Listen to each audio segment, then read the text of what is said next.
penampilan.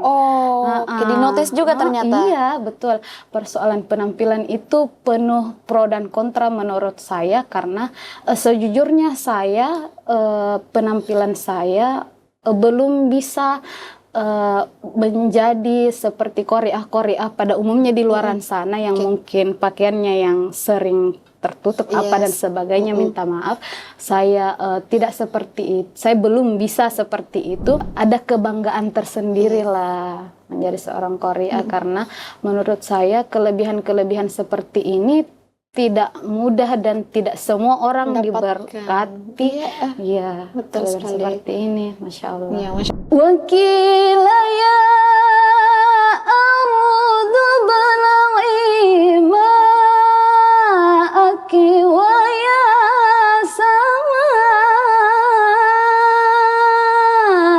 aqli'i wa ghidal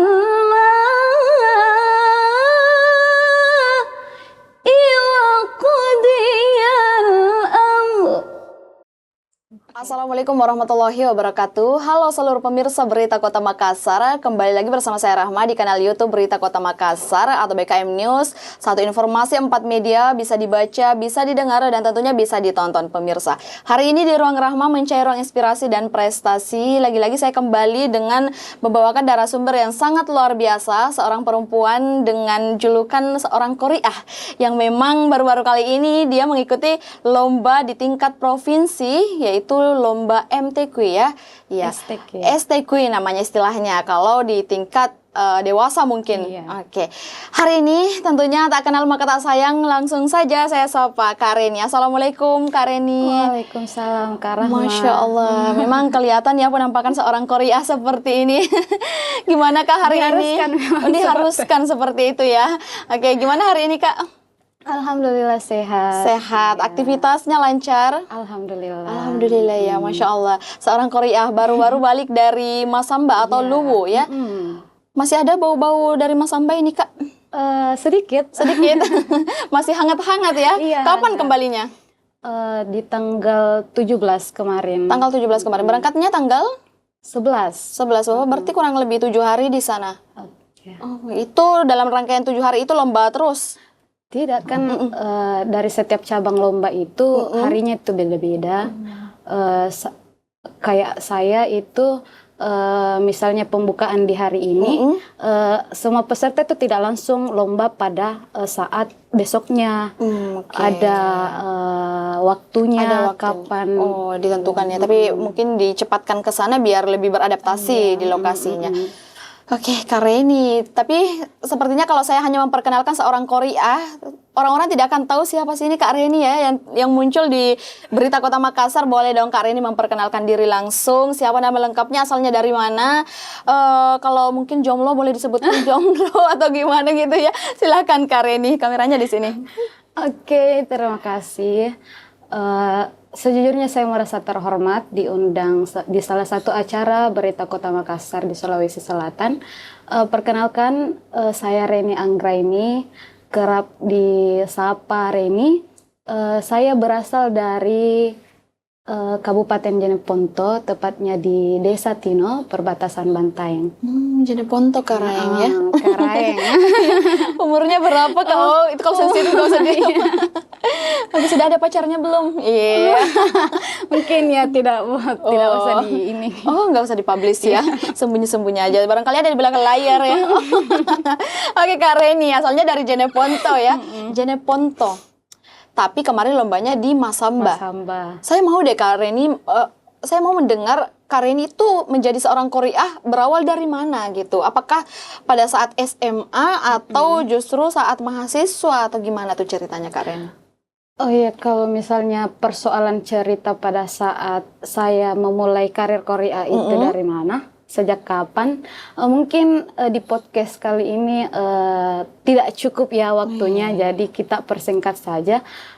Saya mulai lomba di umur sekitaran 9 tahun. 9 tahun? 9 tahun itu sekitaran kelas 3 SD. Saya mulai berproses pada saat itu. saya mulai dari tilawah kanak-kanak sampai akhirnya sekarang sudah tilawah dewasa. Saya berproses sekitar 18 tahunan ya kayaknya, kurang lebih.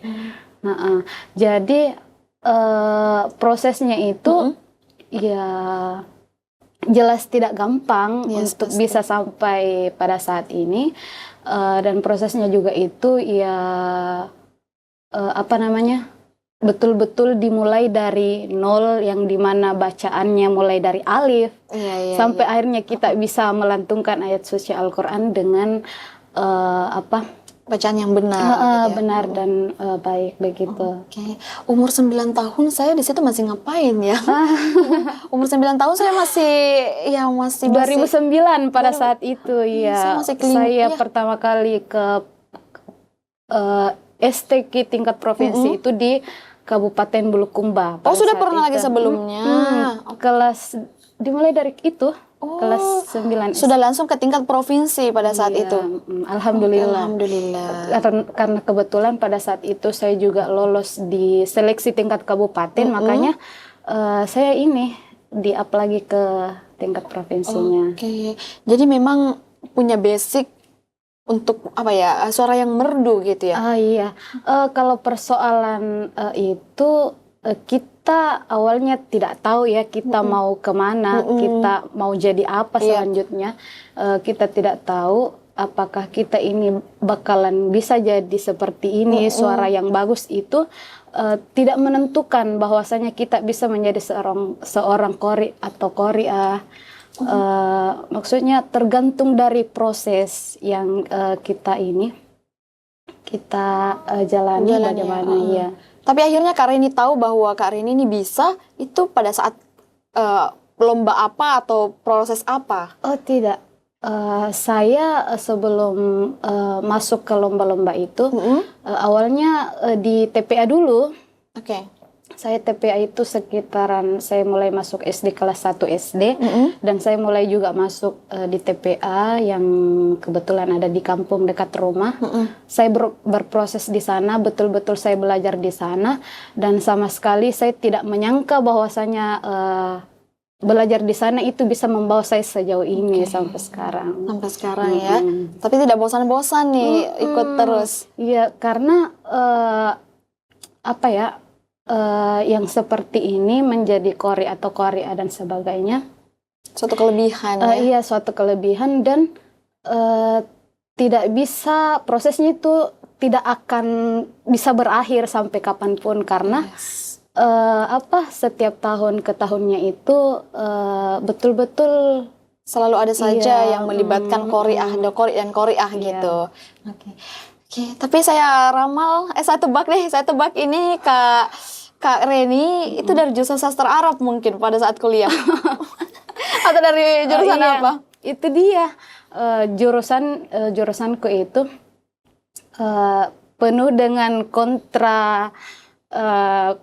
Pada saat saya ditanya orang-orang ini jurusannya apa, pasti pendidikan agama Islam atau sastra Arab dan sebagainya yang menyangkut pautkan dengan persoalan agama begitu. Betul. Tapi sebenarnya pada saat saya bilang ke mereka jurusan saya sastra Inggris, mereka tidak percaya. Katanya, kenapa ambil sastra Inggris, kenapa ini dan sebagainya. Why? Kenapa mesti yang persoalan begituan disangkut pautkan dengan persoalan jurusan misalnya. Kan tidak menutup kemungkinan saya masuk di jurusan ini terus saya telantarkan apa yang sudah menjadi kelebihan selama ini. Dan buktinya sampai sekarang masih jalan saya masih berproses, dan kuliah di jurusan bahasa Inggris juga sudah selesai, alhamdulillah. Jadi ya kita tidak bisa tidak bisa menjudge seseorang bahwasanya kalau misalnya di jurusan ini otomatis dia sudah tidak akan aktif lah di bidang itu. Tapi nyatanya jalan saja ya jurusannya. Walaupun pada saat kuliah ya kan setiap tahun itu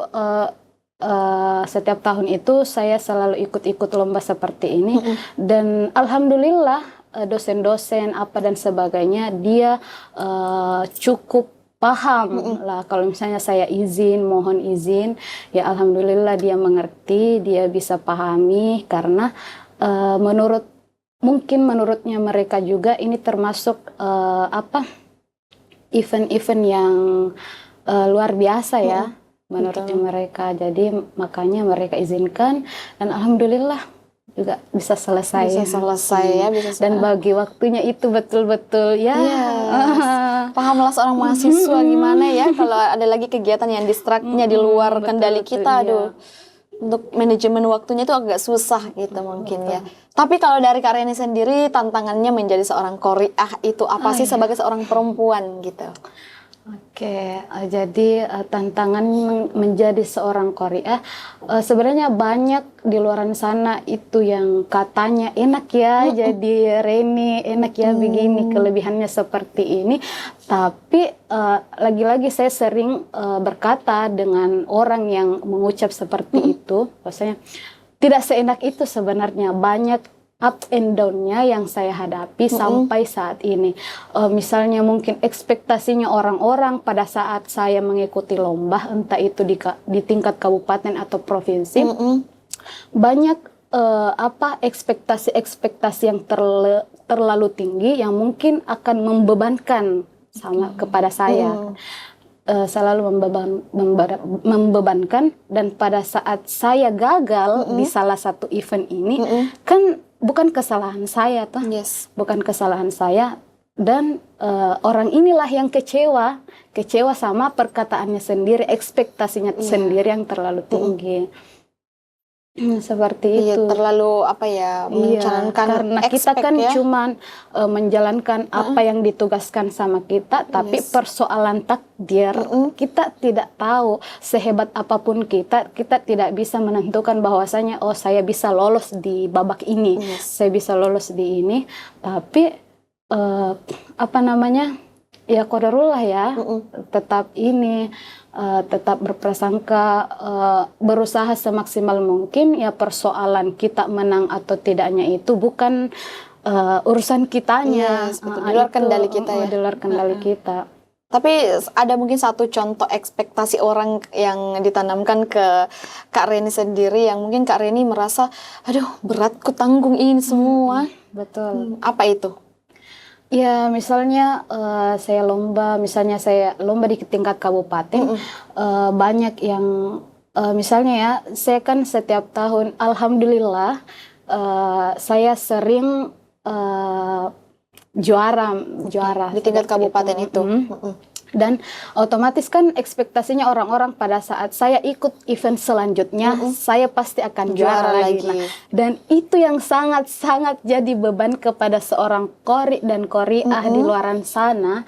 Kalau misalnya orang-orang seperti itu, karena sebetulnya kita tidak bisa menentukan apapun kecuali maksudnya Allah sendiri yang takdirkan kepada kita bahwasanya di event kali ini kita ditakdirkan untuk menang dan sebagainya. Sebenarnya berat juga, berat juga, tanggung jawabnya seorang qori'ah itu berat, apalagi persoalan penampilan. Di notice juga ternyata. Iya, betul. Persoalan penampilan itu penuh pro dan kontra menurut saya, karena sejujurnya saya penampilan saya belum bisa menjadi seperti qori'ah pada umumnya di luaran sana yang mungkin pakaiannya yang sering tertutup dan sebagainya. Minta maaf, saya tidak seperti itu. Saya belum bisa seperti itu. Tapi tidak menutup kemungkinan saya tidak mau seperti itu. Tapi kan prosesnya orang itu beda-beda. Kemampuan kita juga belum. Kalau misalnya orang-orang di luaran sana berpikiran bahwasanya kenapa sih seorang Reni ini yang punya gelar qori'ah seperti ini pakaiannya tidak sesuai dengan ekspektasinya orang-orang di luar sana. Sering ada teguran seperti itu ya, yang mungkin terdengar di telinga Kak Reni Dan itu sendiri. yang termasuk beban juga. Beban juga untuk seorang Korea. Yes. Kadang saya juga berpikir, ya Allah, kenapa saya dikasih kelebihan seperti ini yang menurut saya Dituntut bebannya itu terlalu berat. Yang katanya enak menjadi seorang saya, padahal tidak seenak itu. Mereka tidak memang tidak lihat atau tidak dengar proses-proses apa saja yang ini, tapi jangan berekspektasi seperti itu. Oke, tapi kan yang ditampilkan pasti yang bagus-bagusnya saja ya. Di balik dari itu selalu ada cerita-cerita yang mungkin mendorong Kak Reni sampai saat ini. Oh, ngomong-ngomong seperti itu, siapa sih, ada nggak sosok yang mungkin mendukung Kak Reni hingga sampai di sosok ini gitu? Oh ya, jelas itu ada, termasuk orang tua saya, kedua orang tua saya yang memang betul-betul sangat mendukung apapun yang menjadi keputusan saya. Persoalan saya kemana, saya ikut lomba apa dan sebagainya, betul-betul mereka mendukung 100%, karena menurut saya dan dia juga ini kegiatan-kegiatan yang paling positif di antara kegiatan-kegiatan lainnya. Pasti. Jadi tidak ada alasan mereka untuk tidak dukung saya, dan termasuk orang-orang terdekat, keluarga apa dan sebagainya. Terima kasih sudah mensupport sampai saat ini. Oke, ya. Karena apa ya, banyak tantangan tadi yang disebutkan yang diceritakan oleh Kak Reni sendiri, bahkan tantangan-tantangan itu berasal dari internal dan eksternal. Jadi harus ada support yang kuat nih dari orang-orang tertentu gitu kan ya. Tapi saat ini kan jurusannya kan sastra Inggris nih.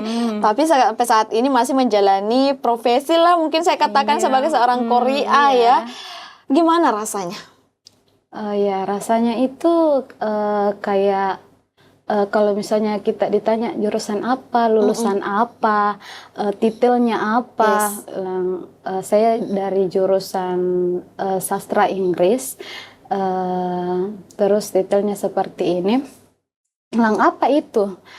Kenapa berbanding terbalik dengan profesimu selama ini yang kau jalani dengan jurusan yang kau ambil? Terus menurut saya ya tidak menutup kemungkinan. Kenapa? Karena walaupun saya berada di jurusan itu, tidak menutup kemungkinan saya juga akan menutup semua apa-apa yang telah saya jalani ya. Iya, jalani sejauh ini. Tapi rasanya senang ya menjadi seorang Korea. Betul. Ada kebanggaan tersendiri lah menjadi seorang Korea, karena menurut saya kelebihan-kelebihan seperti ini tidak mudah dan tidak semua orang diberkati. Iya, betul sekali. Seperti ini, Masya Allah. Ya, Masya Allah. Tidak semua orang bisa mendapatkan kelebihan-kelebihan itu. Bahkan mungkin saya pribadi kalau mengatakan saya juga mau menjadi seorang Korea, tapi saya tidak diberikan kelebihan suara yang bagus, suara yang walaupun merdu. kita diberikan suara yang bagus, merdu apa dan sebagainya, ya belum tentu kemampuan kita ya. Belum tentu seberapa besar kemauannya, niatnya, apa dan sebagainya.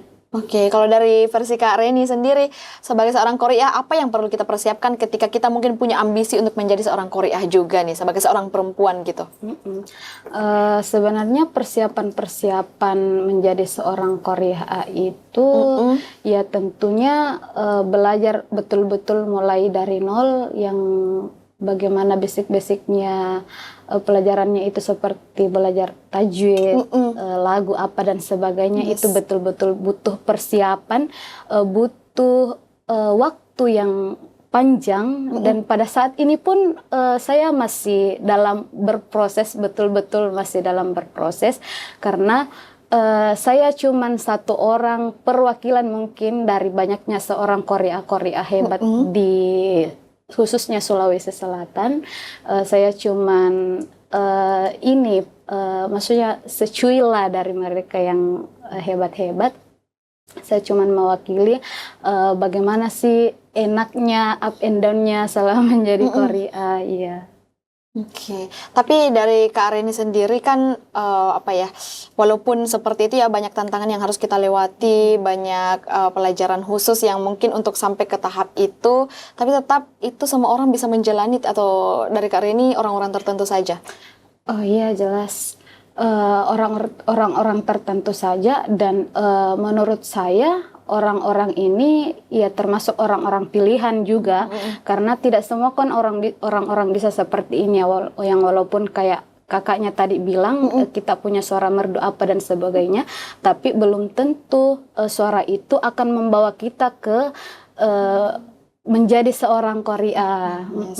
Tergantung proses niatnya apa, sebagaimana bagaimana niatnya. Kalau misalnya kita mau seperti ini, otomatis kan kita harus perkuat juga. Oh iya, saya harus belajar terus menerus begitu. Oke, lagi-lagi orang pilihan ya.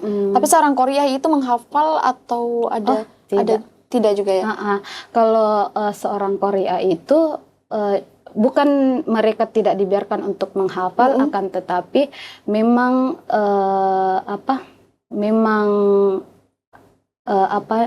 pada saat lomba itu tetap membaca biar tepat aja mungkin gitu ya. Tapi ada satu ayat yang mungkin Kak Reni hafal yang bisa mungkin teman-teman juga dengar di sini deh. Nggak hanya juri-jurinya pada saat lomba, gak apa-apa, satu ayat aja mungkin Kak Reni. Boleh. Boleh. Oke. Langsung saja ya. Potongan-potongan ayat. Yes. Oke. Bismillahirrahmanirrahim. Mau minum dulu? Enggak ya? Oke. Wakila ya ardu bala'i ma'aki wa ya sama'i aqli'i wa ghidal ma'i wa qudiyal amr.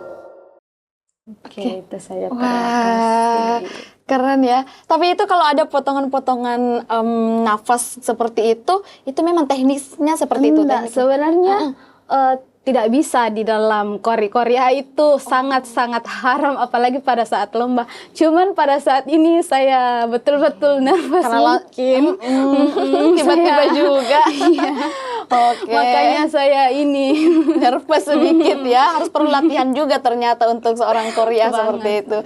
Oke, tapi harapan kedepannya deh sebelum kita berakhir, mungkin dari Kak Reni harapan kedepannya untuk Kak Reni sendiri mungkin terkhususnya, silakan.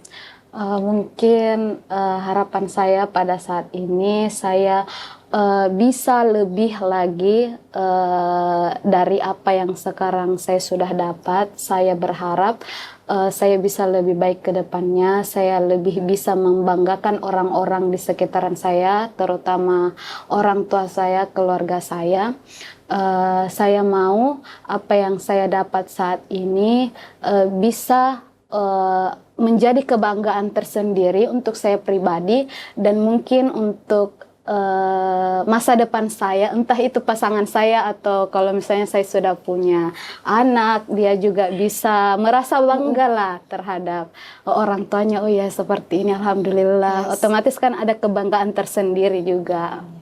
Gitu ya. Jadi harapannya ya lebih berkembang lagi lah ke depannya gitu ya. Oke, karena kebetulan saya mengundang seorang perempuan pada hari ini bertepatan dengan Hari Kartini juga. Jadi ini mungkin the last question, apa kemudian satu statement yang boleh diberikan sebagai seorang perempuan yang mungkin saya katakan Kak Reni adalah seorang multi talent gitu di spesial Kartini Days hari ini. Silakan Kak Reni. Mungkin sedikit saja. Menjadi seorang perempuan itu termasuk karunia dari Tuhan, rahmat dari Tuhan, karena menjadi seorang perempuan itu juga betul-betul tidak mudah. Banyak mungkin pro dan kontra di luar sana. Mengapa perempuan seperti ini? Mengapa perempuan sering dijadikan sebagai mungkin bahan pertimbangan, bahan apa namanya, sehingga mungkin banyak perempuan di luar sana yang merasa down dengan keadaan yang dihadapi sekarang. Tetap semangat untuk perempuan-perempuan cantik yang Masya Allah di luar sana. Kalian semua hebat. Oke, thank you Kak. Aduh, Oke. spesial Kartini Days juga ya. Thank you juga sudah hadir di Berita Kota Makassar membagikan ceritanya dan sempat membagikan suara merdunya tadi. Kareni yang berasal dari Kabupaten Jeneponto ya, seorang Korea dengan apa ya, dengan paras yang cantik gitu ya. Masya Allah. Iya. Thank you sekali lagi sudah hadir di Berita Kota Makassar. Dan untuk pemirsa Berita Kota Makassar, kisah inspirasi dan prestasi lainnya tentunya ada di kanal YouTube BKM News, official Berita Kota Makassar yang menyajikan satu informasi 4 media, bisa dibaca, bisa didengar dan tentunya bisa ditonton. Bersama saya Rahma di Ruang Rahma dan juga Kak Reni yang Reni pada hari ini seorang Korea. Kita pamit, wassalamualaikum warahmatullahi wabarakatuh.